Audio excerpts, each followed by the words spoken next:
Hi guys, welcome to another episode of Interior Design with Rae. So today I'm going to show you the resale 4-room HDB apartment at Proj. Okay, so my client recently have just moved in about 2 months already. So the place has been tidied up, and today I'll show you what I've proposed and designed. Okay, so let's take a look now.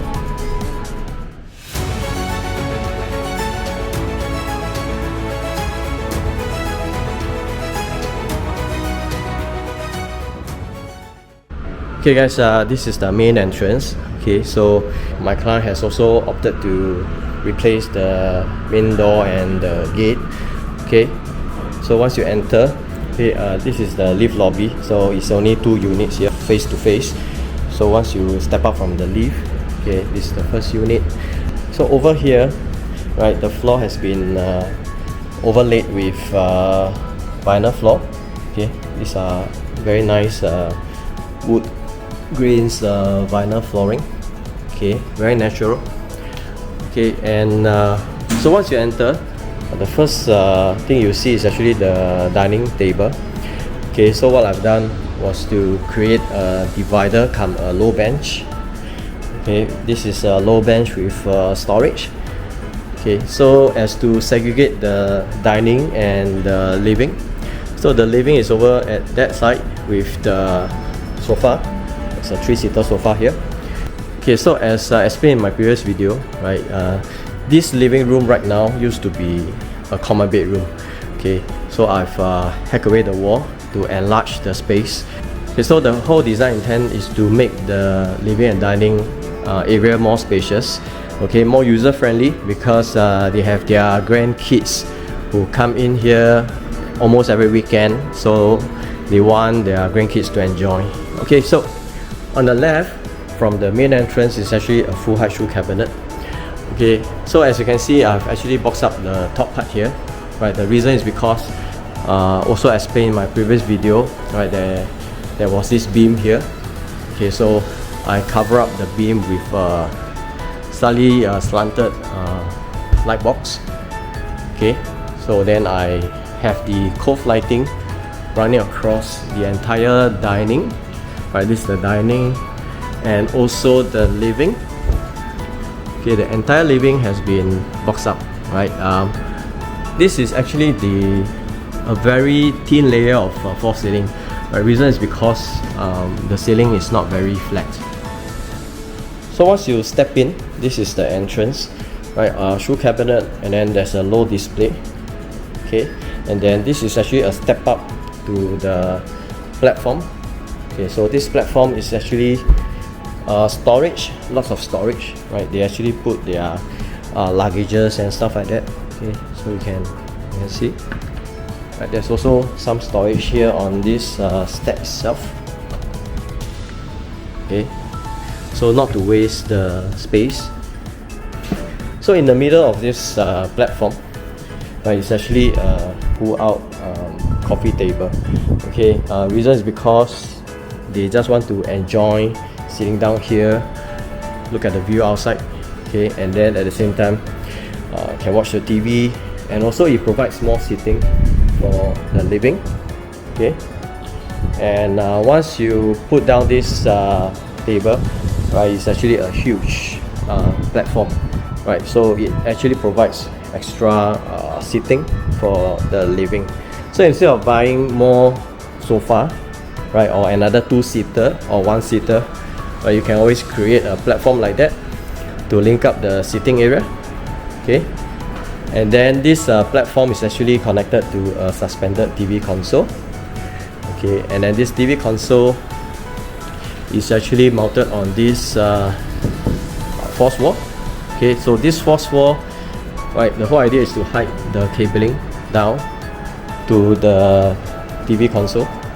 Okay, and over here, right, this entire cabinet or storage, okay, basically storage come entrances to the 2 bedrooms. Okay, one is the entertainment room, the other one is the master bedroom.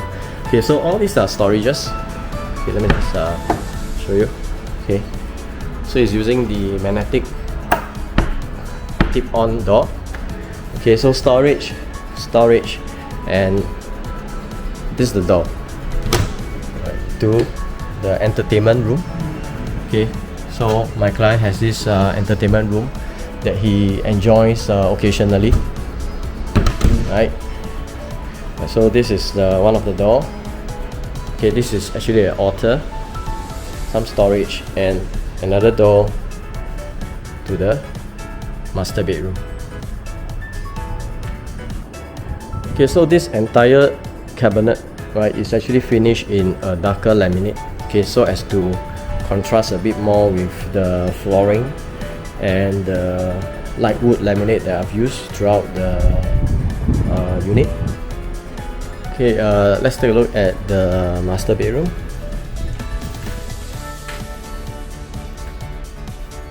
What you can see is actually a huge headboard. Okay, and there's some fluted panel on the top. Okay, and then some side paneling, and there's this suspended side table, right, with a drawer. Okay, so this bed is actually a storage bed. Okay, so right, it's from the side. Right, there are 4 drawers, so 2 on each side. Okay, and there's a 4-door wardrobe. Okay, so the design intent is to have the top part, right, you can see, right, the same lamination throughout all the way to the wardrobe side. Okay, so this wardrobe is actually quite deep in a sense, because right here is actually where the wardrobe is. Okay, you can see the depth here. Okay, there's one more storage at the side here. Okay, right, so this is because of the outside the storage cabinet, there's some depth, so I actually make use of that depth and then create more storage. And let's come to the bathroom. Okay, so for the bathroom, actually there were 2 bathrooms. Okay, so I actually hacked the wall away. There was some piping around here, those were boxed up as well. Okay, so for this WC, right, I kept the location here. Okay, so the shower is actually at the back of this wall, right, or this divider wall. Okay, so this divider wall is actually also a partition wall. Okay, with some shampoo niche. Okay, so right, so this is shampoo niche. Space wise, I mean, it's quite comfortable. The width is about 800 to about 900. Okay, so you can still have an overhead shower that runs down to the mixer. Okay, over at this side here is actually the undermount basin. Okay, let me just close this door first. Okay, so undermount basin, there's a vanity cabinet at the bottom. It's a mirror storage, and over on top there's actually a light box. Okay, just to shine this downlight, which is suitable for makeup. Right, it's actually quite bright. Okay, so I think you have seen a lot of glass door to the shower area. Okay, so for this instance, I have actually recommended, this is a opaque film. Okay, it's a white color. So initially I proposed a frosted, even a fluted glass panel. Okay, I think when you turn on the light at night, sometimes you still see a little bit of the silhouette right inside, or some shadow movement. So my client felt uncomfortable. So I think the next best option is to have a opaque film, right, stick at the back of this clear glass door.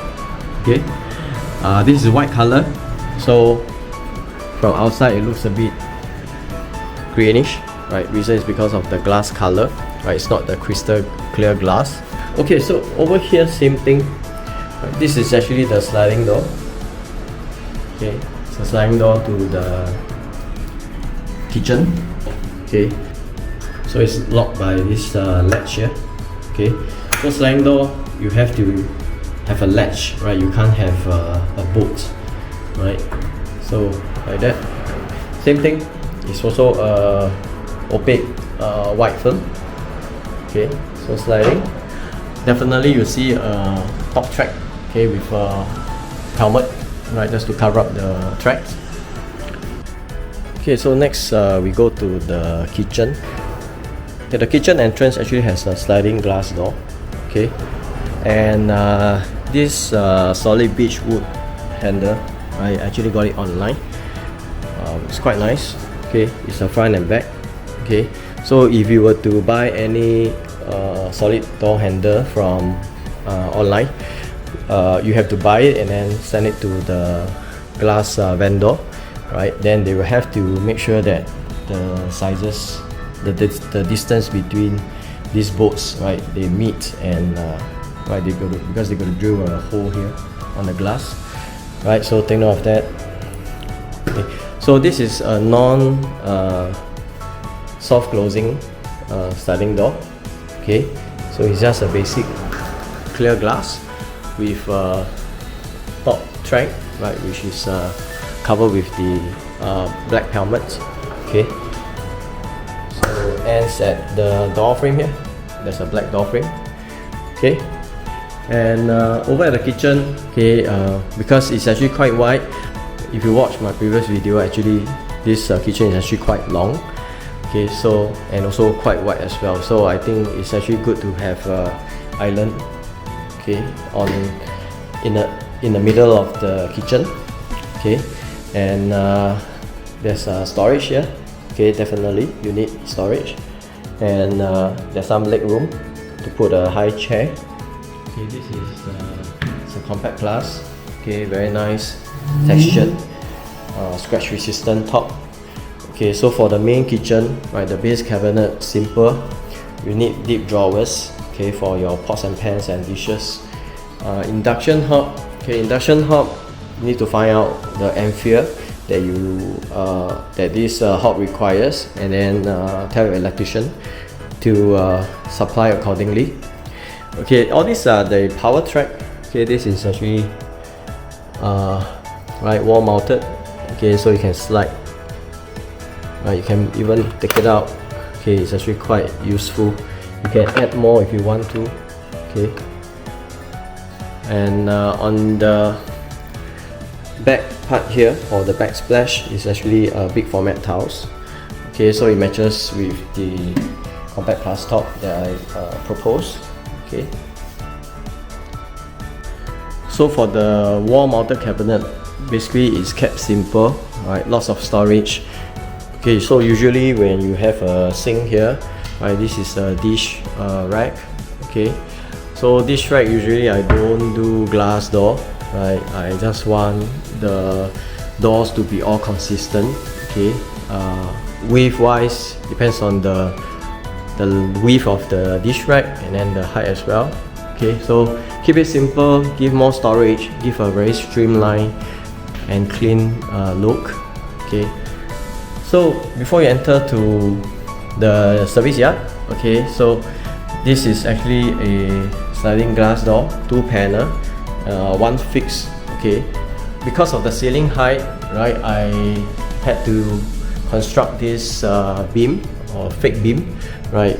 Inside is actually this iron beam, okay, or a metal beam, right. So this metal beam will actually help to support the weight of this sliding glass door, because they are very heavy. Never ever use a wood frame, okay, because that will sag, and once it sags, right, your door will not be able to slide anymore. Okay, so take note of that. So this one comes with a nice recessed handle. Okay, so it's actually soft opening. Okay, and then of course it has this soft closing as well, so you just slide. Okay, let it roll, right, the end will just close gently. Okay, so this is useful because it's 2 panel door, so sometimes 2 panel door is hard to control the movement. Okay, so it's always good to have a soft closing system. Okay, so same thing, there's a track and a helmet, right, to hide everything. Okay, so at this service yard area, right, of course this is the rubbish chute. Okay, so rubbish chute is here, just hide it. with a compact plus on top. Washing machine front load, only front load you can do like that, right? Because that's basically to hide some pipings and give more storage. Okay, so only a front load washing machine, you can have it recessed like that, right? If it's a top load, then probably your cabinet will have to be up to about this height.